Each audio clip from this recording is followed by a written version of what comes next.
बहुत समय पहले की बात है। चंदनपुर का राजा बड़ा प्रतापी था। दूर दूर तक उसकी समृद्धि की चर्चाएं होती थी। उसके महल में हर एक सुख सुविधा की वस्तु उपलब्ध थी, पर फिर भी अंदर से उसका मन अशांत रहता था। उसने कई ज्योतिषियों और पंडितों से इसका कारण जानना चाहा। बहुत से विद्वानों से मिला। किसी ने कोई अंगूठी पहनाई तो किसी ने यज्ञ कराए, पर फिर भी राजा का दुख दूर नहीं हुआ। उसे शांति नहीं मिली। 4 आने का हिसाब। एक रोचकेक दिन भेष बदलकर राजा अपने राज्य की सैर पर निकला।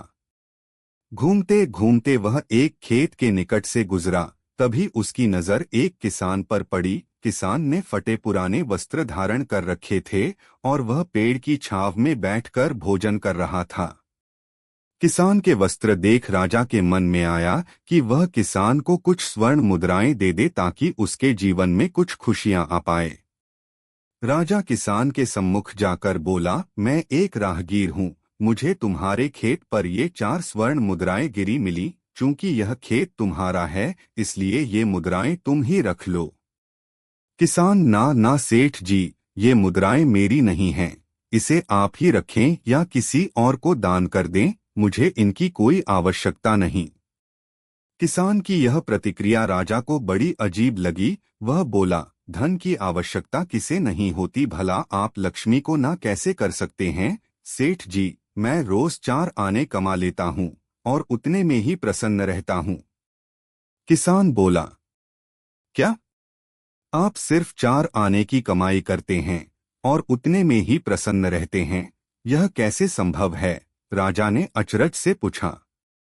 सेठ जी, किसान बोला, प्रसन्नता इस बात पर निर्भर नहीं करती कि आप कितना कमाते हैं या आपके पास कितना धन है। प्रसन्नता उस धन के प्रयोग पर निर्भर करती है।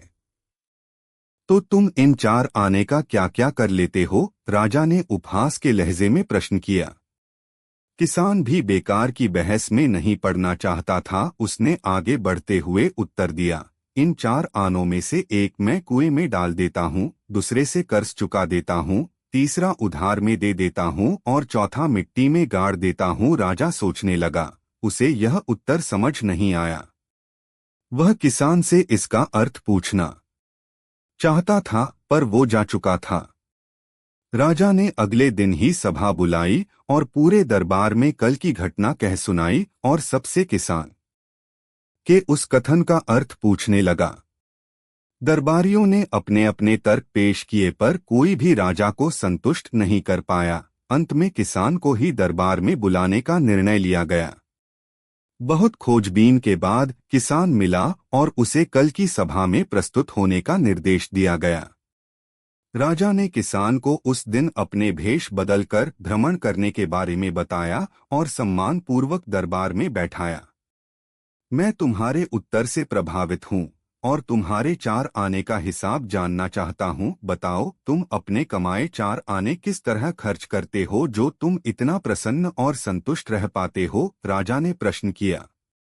किसान बोला, हुजूर, जैसा कि मैंने बताया था, मैं 1 आना कुएं में डाल देता हूँ, यानी अपने परिवार के भरण पोषण में लगा देता हूँ। दूसरे से मैं कर्ज चुकता हूँ, यानी इसे मैं अपने वृद्ध माँ बाप की सेवा में लगा देता हूँ। तीसरा मैं उधार दे देता हूँ, यानी अपने बच्चों की शिक्षा दीक्षा में लगा देता हूँ। और चौथा मैं मिट्टी में गाड़ देता हूँ, यानी मैं एक पैसे की बचत कर लेता हूँ ताकि समय आने पर मुझे किसी से मांगना ना पड़े और मैं इसे धार्मिक, सामाजिक या अन्य आवश्यक कार्यों में लगा सकूं। राजा को अब किसान की बात समझ आ चुकी थी।